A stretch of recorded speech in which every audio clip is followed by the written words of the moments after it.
Et si je te disais qu'avec un peu plus de 10 000 € sortis de ma poche, j'ai réussi à réaliser une opération immobilière qui peut potentiellement me rapporter près de 88 000 €.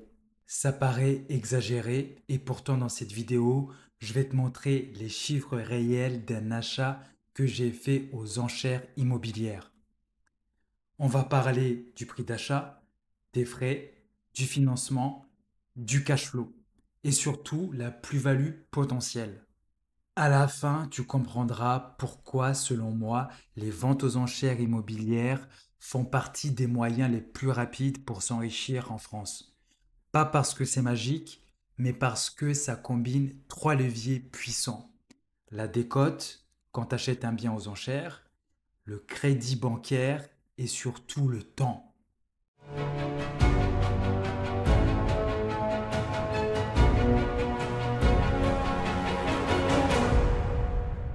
Quand on parle d'investissement, beaucoup de gens comparent souvent l'immobilier à la bourse. Et c'est vrai que la bourse peut être un excellent outil d'enrichissement sur le long terme. Mais il y a une grosse différence. En bourse, si tu investis 10 000 €, tu investis généralement 10 000 € en immobilier. Si tu utilises intelligemment le crédit, tu peux contrôler un actif beaucoup plus important avec une somme beaucoup plus faible. Et c'est encore plus vrai dans les ventes aux enchères. Pourquoi? Parce que aux enchères, tu peux parfois acheter un bien avec une forte décote par rapport à sa valeur réelle, mais attention, ce n'est pas automatique. Comme je dis souvent, il y a des frais, il y a des risques, et parfois donc il faut gérer les occupants, et il y a des travaux à faire. Et il faut savoir analyser correctement un dossier. Mais quand une opération est bien préparée, l'effet de levier que tu peux avoir est très puissant. Je vais te montrer avec un exemple concret dans cette vidéo ce qu'on peut gagner en investissant intelligemment dans l'immobilier, notamment à travers les ventes aux enchères immobilières judiciaires. Donc, dans cet exemple que je vais te donner, c'est un bien que j'ai acheté aux enchères en 2018 à un prix d'adjudication de 81 000 €. Donc, c'est un appartement de 65 mètres carrés composé de deux chambres. Donc, comme tu peux le voir, donc ça, c'est après travaux. C'est un appartement qui est plutôt classique, qui est dans la région parisienne, proche de Paris. Et donc, comme tu peux le voir, c'est un appartement plutôt classique, plutôt bien aménagé, très propre, euh, donc qui se loue parfaitement bien, qui est parfaitement situé, qui est dans un quartier plutôt tranquille, euh, je- même plus familial, comme tu peux le voir au niveau des photos. Maintenant, si on rentre de manière plus concrète dans les chiffres. Dans cet exemple, le bien a été acheté aux enchères au prix d'adjudication de 81 000 €, mais dans les ventes aux enchères, le prix d'adjudication n'est jamais le prix d'achat. C'est une erreur classique, j'en ai parlé dans ma dernière vidéo. Beaucoup de débutants regardent uniquement le prix d'achat le jour de l'audience, mais on le sait qu'il faut prendre en compte différents types de frais. Donc là, dans mon cas, j'ai comptabilisé tout ce qui est frais préalables, les émoluments d'avocat, les droits d'enregistrement, les frais de publication, les honoraires d'avocat, les travaux, etc. Et au total, j'ai payé le prix total d'acquisition est autour de 112 932 €, sachant que j'avais réalisé aussi une procédure d'expulsion que j'ai fait assez rapidement qui m'a coûté autour de 4 000 €, qui est inclus dans le montant que je viens de te donner. Donc on voit déjà une chose importante, aux enchères, tu ne dois jamais raisonner uniquement avec le prix d'adjudication, tu dois raisonner avec le coût complet de l'opération. Là où l'opération devient intéressante, c'est quand tu regardes l'argent que j'ai réellement sorti de ma poche. Dans cet exemple, j'ai sorti uniquement 10 432 € de ma poche. Donc là, je t'ai mis à l'écran le financement. Donc comme tu peux voir au niveau du financement, donc c'est un prêt immobilier donc amortissable où en fait la banque m'a prêté autour de 102 500 euros et la banque m'a demandé uniquement un apport de 2121 euros, sachant que les travaux que j'ai fait par la suite, je les ai financés de ma poche, là où en fait on arrive à un montant réel sorti de ma poche autour de 10 432 euros. Et c'est là que l'effet de levier devient très puissant parce que je ne suis pas en train de dire que j'ai acheté un bien cash 120 000 euros. Non, j'ai utilisé le financement, j'ai utilisé le crédit et avec un apport relativement faible. J'ai pu contrôler un actif beaucoup plus important. C'est exactement ce qui fait la force de l'immobilier. Tu n'es pas uniquement rémunéré sur ton apport, tu es rémunéré sur la valeur totale de l'actif que tu as acquis et que tu contrôles. Et quand tu arrives en plus à acheter ce bien avec une forte décote, l'effet de levier est encore plus fort. C'est pour ça que les ventes aux enchères peuvent être un accélérateur formidable. Mais encore une fois, seulement si tu sais ce que tu fais. Maintenant, regardons ce que le bien rapporte. Le loyer est de 1103 euros par mois. Ensuite, il faut retirer bien évidemment les charges. Dans mon cas, il y a la taxe foncière, l'assurance propriétaire non occupant, la mensualité de crédit et les charges de copropriété, donc totalement classique. Après toutes ces charges, le bien dégage un cash flow positif d'environ 264 euros par mois, ce qui nous donne une rentabilité nette autour de 7,35%. Je sais qu'il va y avoir des gens qui vont dans les commentaires où ils vont penser que mon cash flow est ridicule, qu'ils font beaucoup mieux, ils font du 15 voire du 20% de cash flow net. Ok, c'est super pour vous. Maintenant, la question que j'ai envie de vous poser, où est-ce que vous avez acheté? Est-ce que vous faites du Airbnb? Est-ce que vous avez ultra optimisé votre location? Parce que ici, je vais rappeler que mon bien, je le loue à travers le dispositif Solibuy. Notamment, je le loue, en fait, mon bien, je le mets à disposition de l'État. Il me paye un loyer qui est un tout petit peu en dessous du prix du marché, mais je gagne énormément en tranquillité. Ils n'ont jamais fait un défaut de paiement. Je ne gère jamais le locataire. Je ne sais même pas qui occupe mon bien. Je loue mon bien à travers une association qui le met à disposition des gens qui ont un revenu modéré ou qui sont en grande difficulté.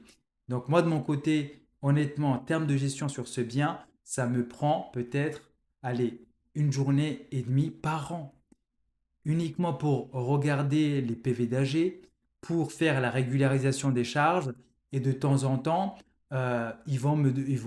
l'association qui le monte bien vont me remonter certains points, et ça s'arrête là.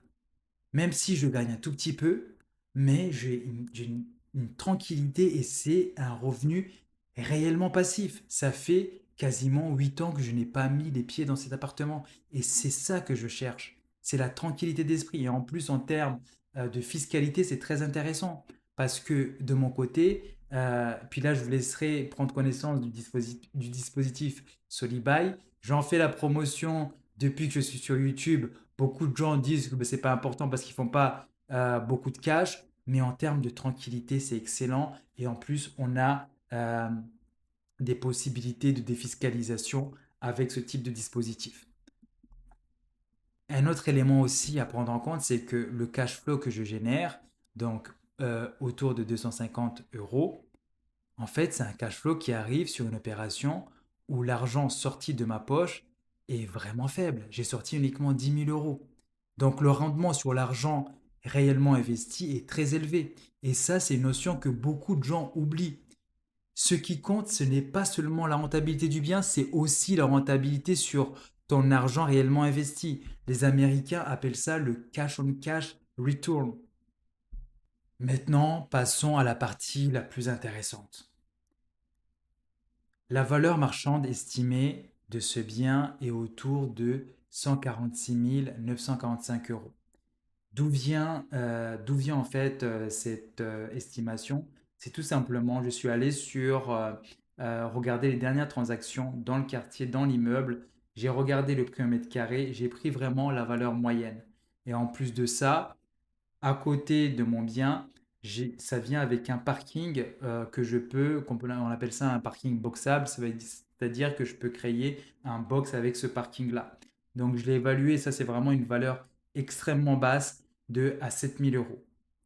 Donc avec ça, ça m'amène donc une plus-value. Quand je regarde la plus-value que ça m'amène, c'est autour de 71 080 euros. Donc là, tu peux te poser la question, mais comment ça se fait? Parce que tu as acheté, t'as acheté le prix total d'acquisition est autour de 110 000 euros. Mais en fait, j'ai tout simplement retiré le crédit que j'ai déjà remboursé. Donc ça, là, ce qui reste, les 75 000 euros, c'est l'argent qui reste à rembourser à la banque. Donc, donc j'avais emprunté autour de 102 000 euros. Ensuite, avec le temps, donc ça fait à peu près 8 ans que j'ai cet appartement, j'ai remboursé mon prêt. Et donc avec le remboursement, avec le temps, donc il me reste seulement que 75 000 euros à rembourser. Donc c'est pour ça que je me retrouve avec 71 000 de plus-value, ce qui est une plus-value qui est assez importante pour seulement aussi peu de temps investi. Mais ensuite, l'autre élément qui est très intéressant, lorsqu'on rajoute le cash flow par-dessus, donc là j'ai pris un cash flow dans le sens où la procédure d'expulsion a duré 6 mois, donc j'ai pas pris le cash flow, j'ai pas multiplié par rapport au cash flow que j'ai actuellement parce que aussi le loyer a augmenté. Donc j'ai vraiment essayé d'être très réaliste dans mes calculs. Donc ça me rajoute à peu près un 16 800 euros de plus. Donc ça m'amène finalement à une plus-value avec cash flow intégré de 87 880 euros. Donc concrètement, qu'est-ce que ça veut dire? Avec seulement 10 000 euros, 482 euros investis, donc sortis de ma poche, l'opération peut représenter près de 88 000 euros de valeur créée. Ça veut dire que l'argent que j'ai investi a été multiplié par 8. Donc maintenant, les gens qui font des vidéos en disant que l'immobilier en France, c'est de l'arnaque, qu'il faut mettre en bourse, montrez-moi un seul investissement en bourse qui rapporte autant. Montrez-moi un seul investissement. Le seul investissement que je vois qui rapporte autant, c'est les crypto-monnaies où en fait tu vas aller sur des trucs ultra, ultra spéculatifs. En bourse, pour transformer 10 000 euros en presque 90 000 euros, même avec un bon rendement, il faut souvent beaucoup de temps pour y arriver. En immobilier, avec le bon achat, la bonne décote, le bon financement, une bonne gestion, cette création de valeur peut arriver beaucoup plus vite. Attention, je ne suis pas en train de dire que la bourse, il ne faut pas investir en bourse, que c'est nul, qu'il ne faut pas y aller. Au contraire, la bourse peut être extrêmement rémunérateur. Puis moi-même, j'investis en bourse et j'investis dans les crypto-monnaies. Ça a beaucoup d'avantages, notamment le fait que ça soit ultra liquide, c'est passif et, euh, et ça demande beaucoup moins de gestion. Mais l'immobilier a un avantage énorme, c'est l'effet de levier bancaire. Et les ventes aux enchères ajoutent un deuxième avantage, la possibilité d'acheter sous la valeur du marché. Donc, quand tu combines les deux, tu peux créer une accélération très forte. Tu achètes avec une décote, tu finances avec la banque, tu encaisses les loyers, tu rembourses ton crédit avec le locataire. Et si le bien est bien acheté, tu peux aussi avoir une plus-value latente importante.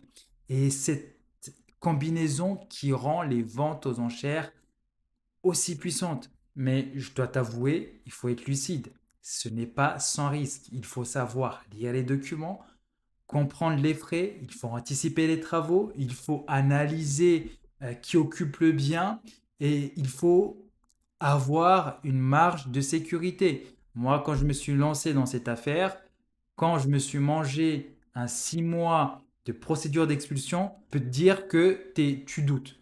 À un moment donné, au quatrième mois, quand la procédure ralentit un peu, je peux te dire que tu doutes. Donc, ce que je te présente là, c'est pas facile à faire. Il faut s'accrocher. C'est pour ça que je dis souvent, aux gens qui veulent se lancer dans les ventes aux enchères, ne te lance pas dans les ventes aux enchères si tu es à 2 000 € près.